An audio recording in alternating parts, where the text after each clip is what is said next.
SNS 상에는 이런 쓰레기 같은 자극이 무한대로 널려 있습니다. 이런 정서적인 박탈감은 우울증과 자살 충동을 자극합니다. 남을 보지 마세요. 나를 보세요.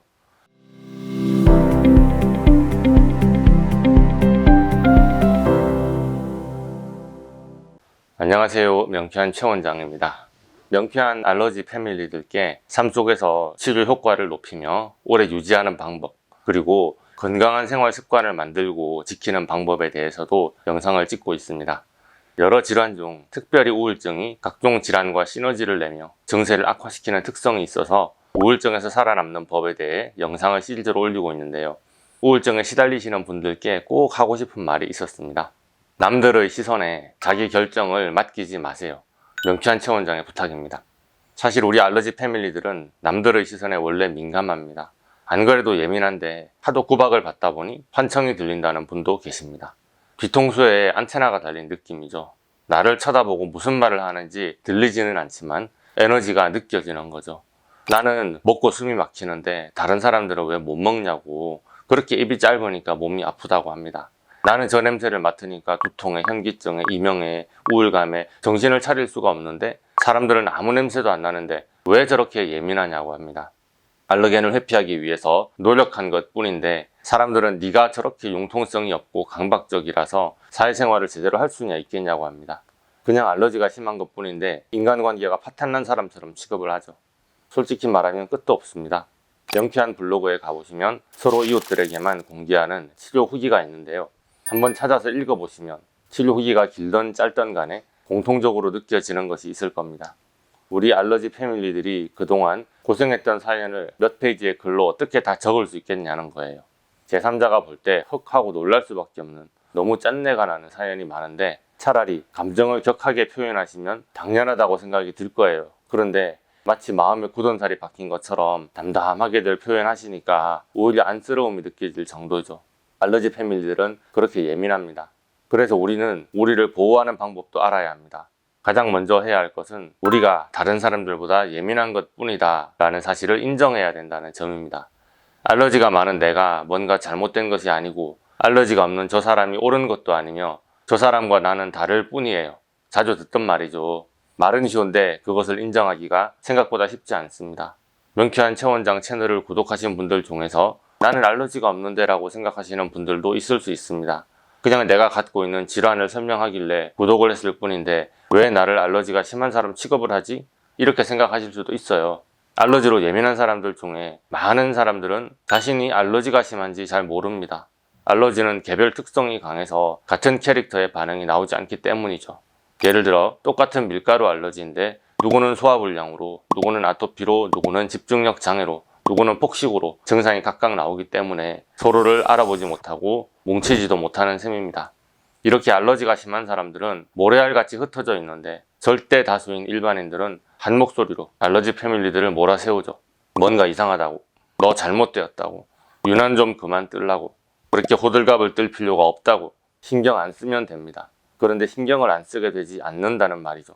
가장 심각한 것은 코로나19 팬데믹 이후로 우리가 혹시 오프라인으로는 거리두기를 했을지 몰라도 온라인으로는 오히려 더 강하게 연결되어 있다는 사실이죠. 솔직히 SNS가 없던 시절에는 남들이 어떤 생활 방식으로 어떻게 사는지, 뭘 하고 사는지 자세히 볼 일이 없었습니다. 우리 회사 김대리가 어떤 레스토랑에서 누구와 얼마짜리 식사를 하든지 내가 알 수가 있겠습니까? 그런데 우리는 알지도 못하는 많은 사람들의 일상을 훔쳐볼 수 있게 되고 절대 다수 일반인들의 그런 자료는 나도 모르게 나 스스로를 판단하는 무언가 잣대가 되어버립니다. 페이스북과 인스타그램에 좋아요 버튼이 생긴 뒤에 미국 10대 여학생들의 입원율과 자살률이 급증했다는 자료가 있습니다. 좋아요 버튼은 사람들을 비교하게 만드니까요. 저 사람은 글을 올리자마자 좋아요를 이만큼 받았는데 왜 나는 좋아요 숫자가 이거밖에 안 되지? 나는 저 사람이 글을 올리자마자 좋아요를 눌러줬는데 왜 저 사람은 며칠이 지나도록 내 사진을 보고서도 좋아요를 안 누르지? 내 사진이 별로인가? 내가 뭘 잘못했나? 저 사람이 페이스북에 올린 사진을 보며 나와 비교하며 부러워하는 것이 아닐지라도 좋아요 숫자만으로도 이런 자학적 생각이 얼마든지 가능한 세상입니다. 그런데 솔직히 인스타그램에는 패셔너블하고 럭셔리한 사진들만 가득합니다. 나에게는 1년에 한 번도 있기 어려운 일상인데 저 사람의 인스타에는 그런 인증샷이 매일 올라오는군요. 이런 정서적인 박탈감은 우울증과 자살 충동을 자극합니다. SNS 상에는 이런 쓰레기 같은 자극이 무한대로 널려 있습니다. 남을 보지 마세요. 나를 보세요. 내 감정의 결정권을 남에게 주지 마세요. 남들에게 위로받고 인정하기를 원하지 마세요. 내가 나를 인정하고 위로해주며 북돋아주면 되죠. 내 말은 쉽습니다. 그런데 그런 걸 어떻게 하면 될까요? 내가 조절할 수 있는 것을 판단의 기준으로 삼으세요. 우울증에서 살아남기 위한 방법입니다. 예를 들어 보겠습니다. 저도 명쾌한 블로그를 처음 시작할 때 엄청나게 신경이 쓰이더라고요.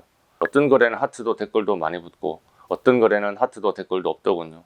하루 조회수도 들쭉날쭉하고요. 누가 명쾌한 블로그 글에 하트를 줬는지 다 쫓아다니고 들여다보고 그랬습니다. 야, 내가 이 정도인데 보통 사람들은 오죽할까 싶더군요. 만약에 제가 블로그 운영의 목표를 하트 숫자, 댓글 숫자, 조회수, 유입량 이런 것으로 판단했다면 매일 제 감정은 롤러코스터를 탈 가능성이 높습니다. 조회수가 내 목표치를 상회한 날은 목표를 이뤄서 행복할 것이고 그렇지 못한 날은 스트레스를 받을 겁니다. 그러나 그런 목표를 달성하는 것은 내 힘으로 되는 것은 아니에요. 내가 아무리 열심히 해도 남들이 댓글을 달지 않는데 내가 무슨 수로 목표를 달성할 수 있을까요? 내가 아무리 글을 잘 썼어도 나를 평가하는 주도권이 본인에게 있지 않다면 돌아가는 상황과 남들의 시선에 따라 나의 만족이 좌우될 수밖에 없습니다.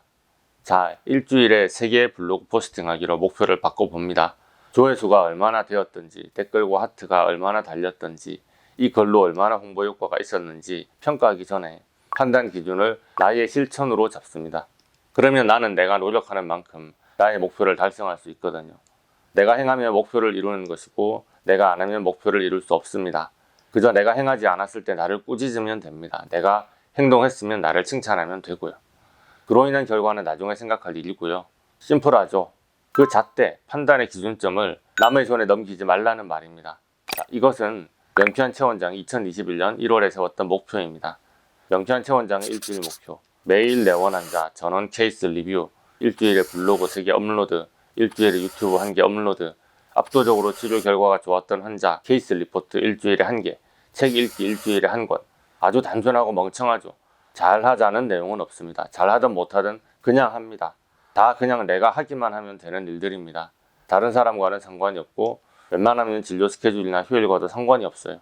처음 할 때는 내가 하는 것이 우스워 보여도 자꾸 하다 보면 늘게 되어 있더라고요. 이 정도만 100% 달성하려고 해도 삶이 아주 바빠집니다. 우울할 시간이 없어요. 물론 중간 과정 중에는 어려움이 있습니다. 한다고 다 잘 되는 건 아니고요.